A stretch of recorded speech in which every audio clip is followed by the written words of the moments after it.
from Mass. Joey Walnuts will be next in car number 18. Radicrete International and Portland Transmission are the sponsors for Joey Ternullo. The Hummel's Hot Dog Machine will start back at 24th for Anthony Nocella from Wilbraham, Mass. And joining us for the first time this year in car number 70 from Plainville, Carolina Sign Factory, one of the sponsors from Rob Goulet. That is our lineup. We are ready to turn them loose.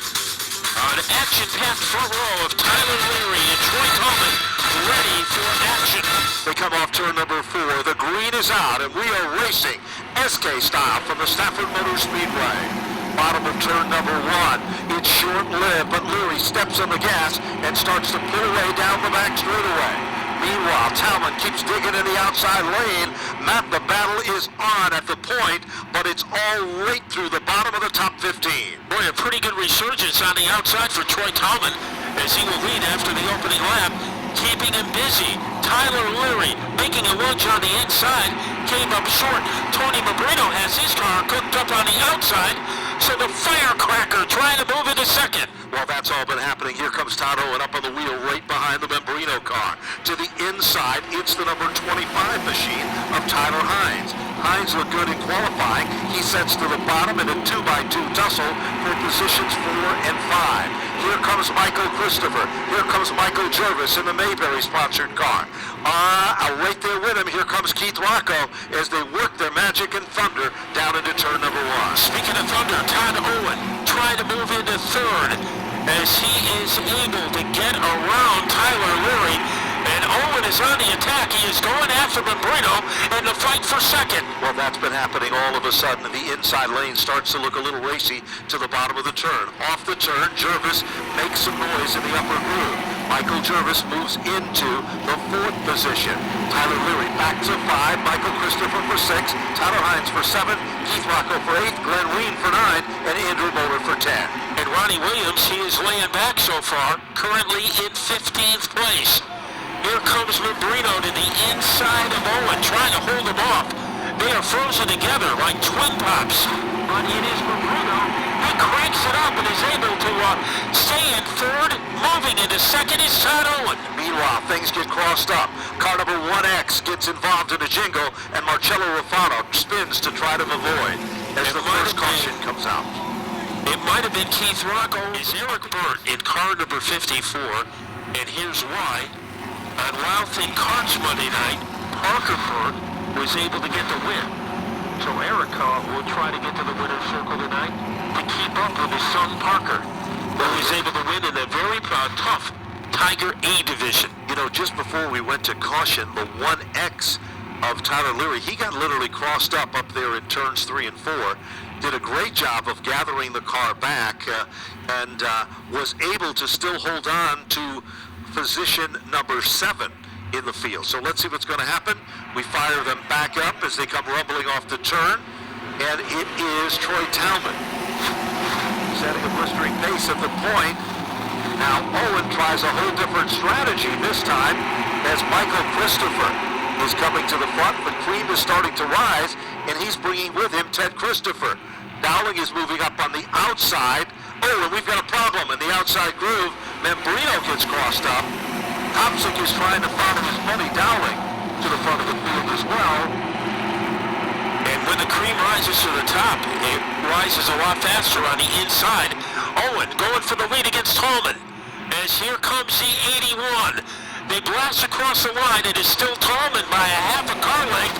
Owen trailing by a molecule, trying to make up for that as they exit turn 2. There's no question about it. Todd Owen brought his A-game here tonight, but Troy Talman has also done the same.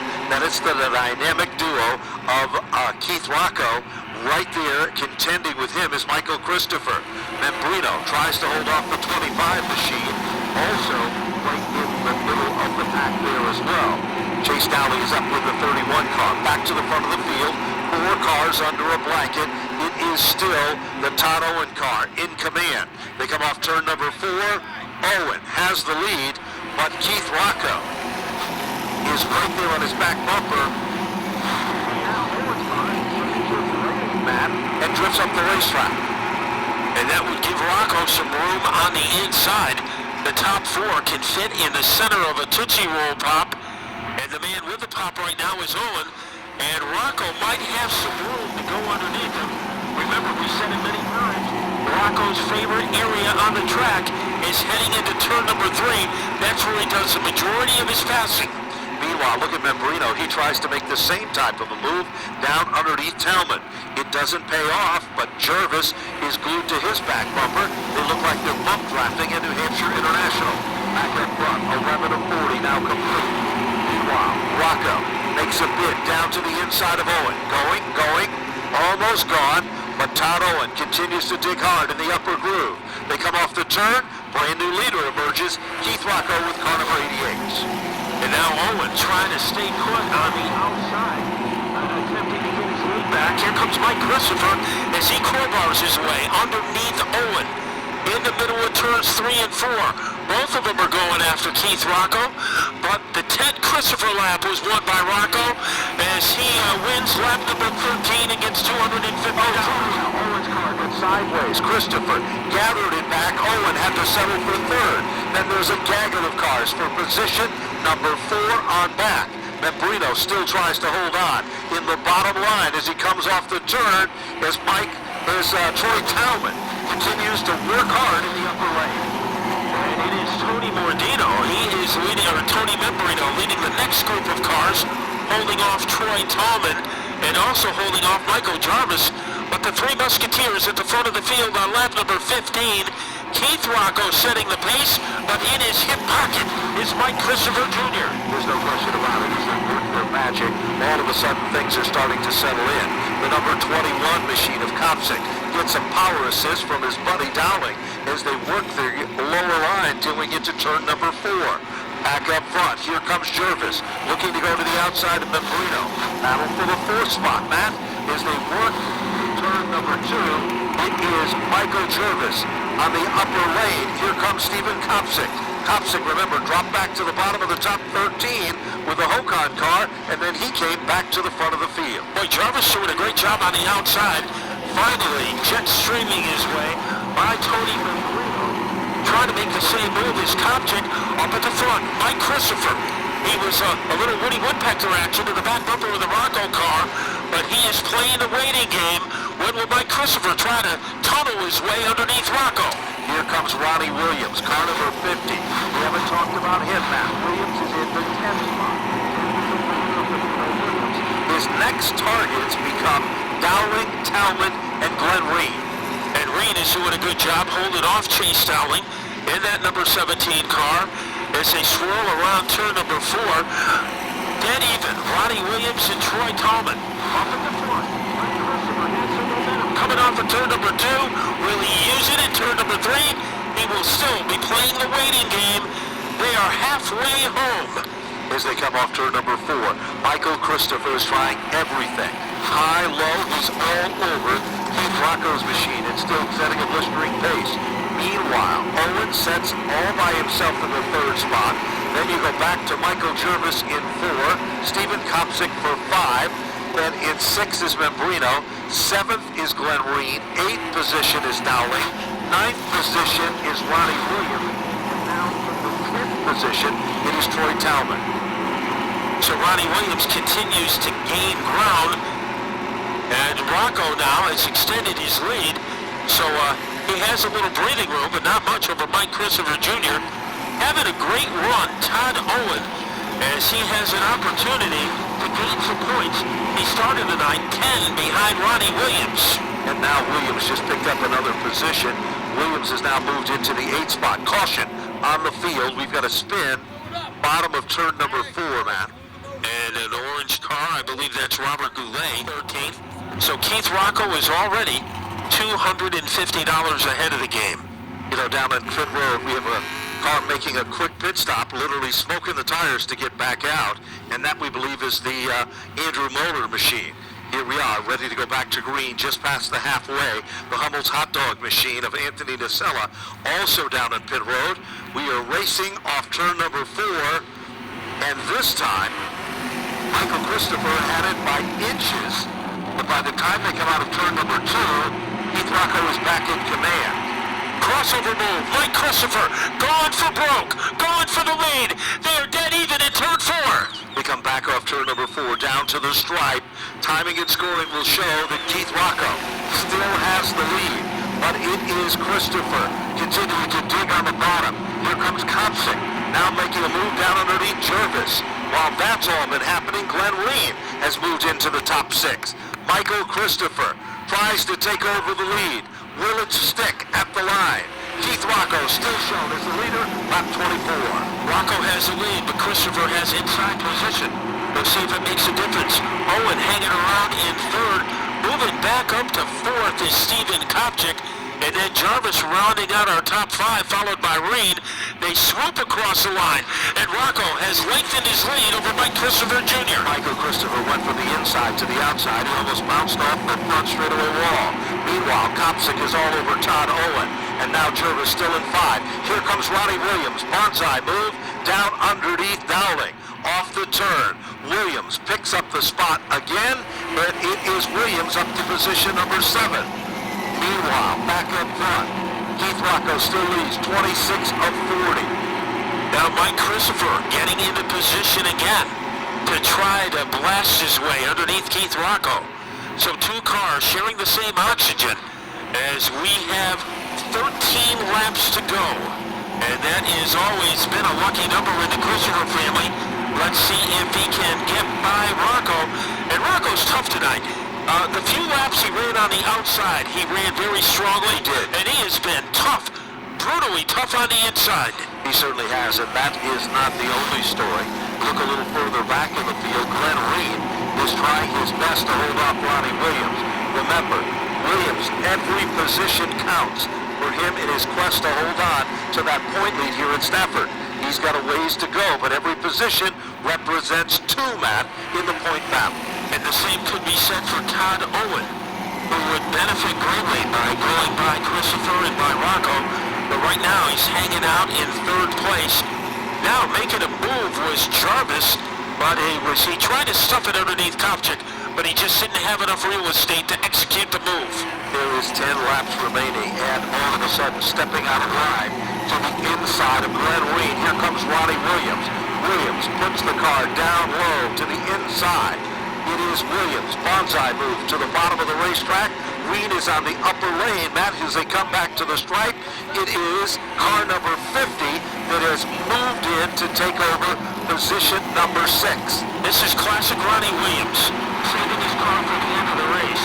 He used it to get by the stubborn Glenn Reen, and now he'll be going after Jarvis. Still has 8 laps in which to make some magic. Keith Rocco pulling away from Mike Christopher.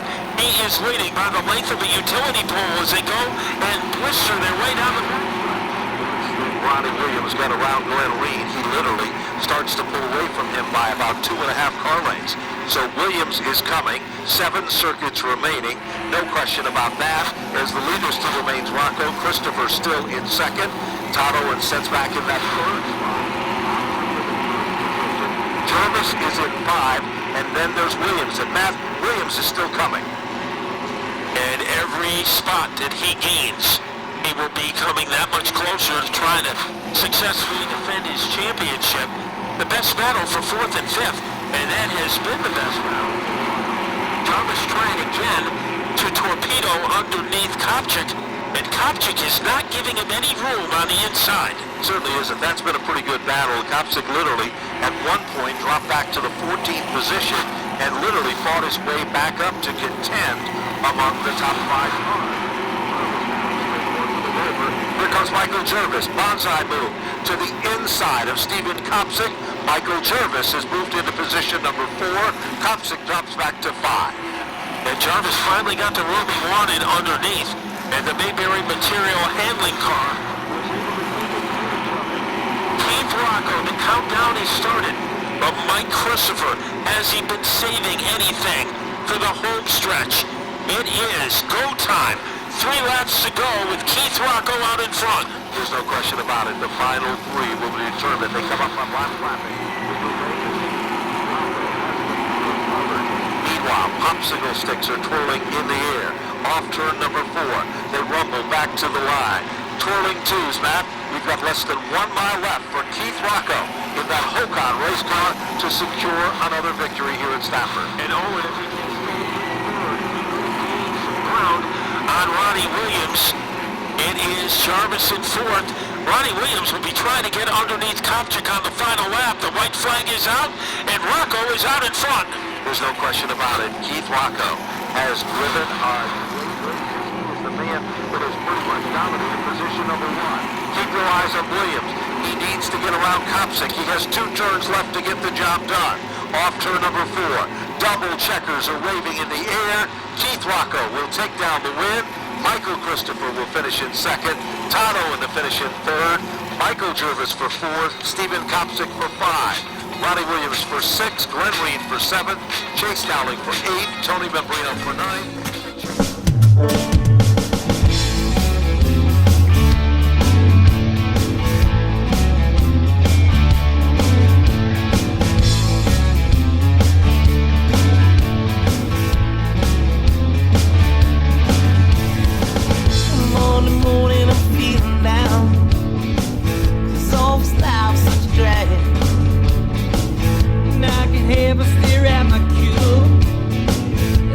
About what good times we had. Every day was a Saturday, 'cause I ain't got a thing to do but have a good time. That's right. Just won't have a good time all night. That's right. That's right. But I got some cold shilling on some ice. And all the fellas coming through. Gonna drink us a beer tonight. Try to find me a girl or two. I hope you find me a redhead, 'cause I've never been in one, but I bet it'd be a good time. That's right. Just won't have a good time.